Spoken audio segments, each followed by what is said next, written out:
개그맨 이경실 씨가 한 방송에 나와서 했던 이야기로 연세대학교 다닌 대학생에게 음란 혐의로 고발을 당했습니다. 단단히 화가 난 이 연세대학교 학생은 이경실 씨를 반드시 범죄자로 만들겠다. 이렇게 선포를 했습니다.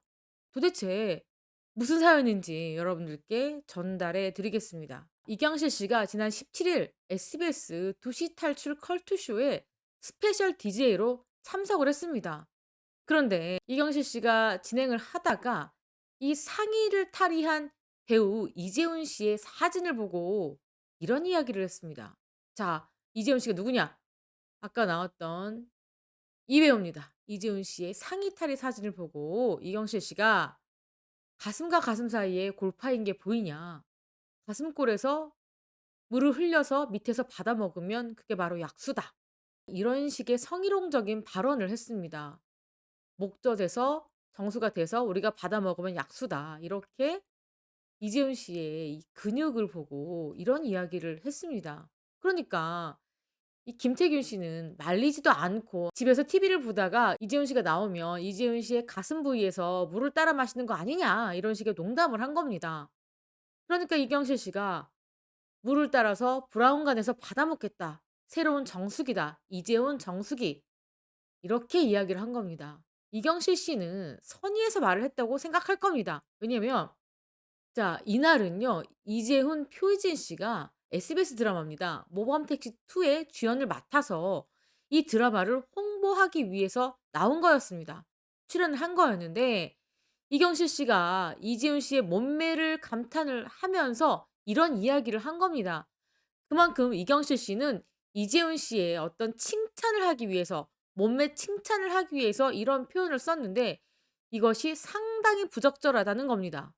자, 이날 이재훈 씨는 좀 불편하다는 기색 없이 정말 미친 듯이 운동하고 닭가슴살과 소고기를 먹으면서 몸을 만들었다. 이렇게 이야기를 했습니다. 이 방송을 본 이 연세대학교 남학생이 에브리타임이라고 연세대 학생들만 이용할 수 있는 이런 페이지에 홈페이지 이런 글을 올렸습니다. "탤런트 이경실 서울 본청에 고발했다." 라는 제목입니다. 뭐라고 했냐면 "이경실 씨를 성범죄자로 만들고 고발 후기를 올리겠다."라고 말을 한 겁니다. 한다면 하는 또라이한테 잘 걸렸다.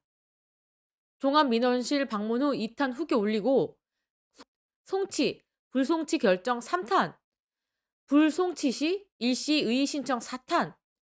그러니까 만약에 자신의 이 고발이 받아들여지지 않을 경우에 최후의 수단으로 항고, 재항고, 재정 신청까지 풀코스를 밟아서 반드시 이경실 씨를 성범죄자로 만들겠다.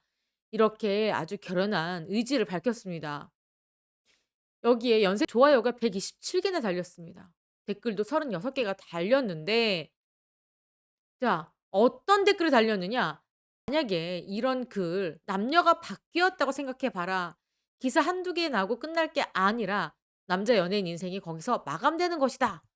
이런 이야기가 베스트 댓글로 꼽혔습니다. 다른 누리꾼들도 당사자 앞에서 아무렇지 발언했다는 점을 보면 개인의 문제일 수도 있겠지만 남자에게는 그래도 된다는 사회적 분위기가 있다는 게 문제라는 지적이다. 이런 이야기까지 나오고 있습니다. 왜 남자한테는 이렇게 성추행 발언을 하고도 아무렇지 않게 넘어가는 그런 사회적 분위기가 되었느냐라는 겁니다. 이 연세대학교 안에서는 이 고발을 한 A씨를 응원하겠다라는 의견들이 많지만 현실적으로 무리수다라는 반응도 있습니다. 이재훈 씨가 바로 앞에서 들었기 때문에 통신 매체 이용 음란죄, 통매음 요건에 안 된다. 이런 반박도 나오고 있는 상황입니다. 자, 대다수에서는 이경실 씨의 이런 발언 "시대착오적 성희롱이다." 이렇게 지적을 하고 있습니다. 웃음을 위한 발언이지만 선을 넘었다라는 비판도 이어지고 있습니다. 이렇게 논란이 제기되자 SBS 측은 해당 방송분을 다시 보기, 다시 듣기 서비스에서 비공개 처리한 상황입니다. 이에 대해서 이경실 씨는 어떠한 입장도 밝히지 않고 있습니다. 이경실 씨 입장에서는 매우 당황했을 것이고 또 두 번째는 '아차차 내가 실언을 했구나.' 이런 생각도 들 겁니다. 또 세 번째는 어떻게 수습을 해야 할지 너무 난감한 상황인데요. 이경실 씨는 이전에도 남편의 성추행 발언과 관련해서 재판에 넘겨진 적이 있습니다. 이경실 씨는 지금까지 두 번의 결혼을 했는데요. 첫 번째 결혼에 실패한 이후 두 번째 결혼을 한 남편이 한 지인의 아내를 성추행한 혐의로 재판에 넘겨진 적이 있습니다. 그때 이경실 씨의 남편은 강제추행 혐의로 10 개월의 실형을 살았습니다. 그리고 이경실 씨는 명예훼손 혐의로 500만 원의 벌금 선고를 받았는데, 이게 어떻게 된 거냐면 이경실 씨가 자신의 SNS에 그 피해 여성을 꽃뱀이다 이런 식으로 사실에 없는 이야기들을 올려서 명예훼손을 시켰습니다. 그런 혐의로 벌금을 내게 된 겁니다. 자, 다시 정리를 하자면 이경실 씨 남편이 한 여성을 성추행한 혐의로 재판에 넘겨졌고 실형 선고를 받았습니다.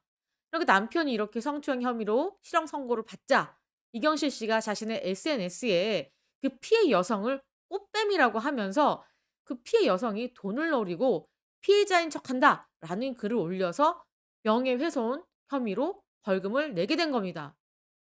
자, 이경실 씨 남편 문제로도 크게 한번 논란이 있었습니다.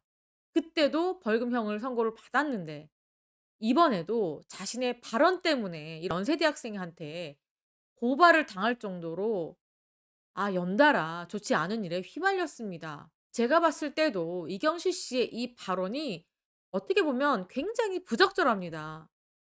이런 발언 하면 안 되거든요 이제. 예전 같은 경우에야 그냥 웃으면서 넘어갈 수 있었지만 지금은 이것은 성추행입니다. 이거는 남녀에게 모두 다 엄격하게 적용되고 있습니다. 어떻게 보면 '성인지 감수성이 좀 떨어진다.'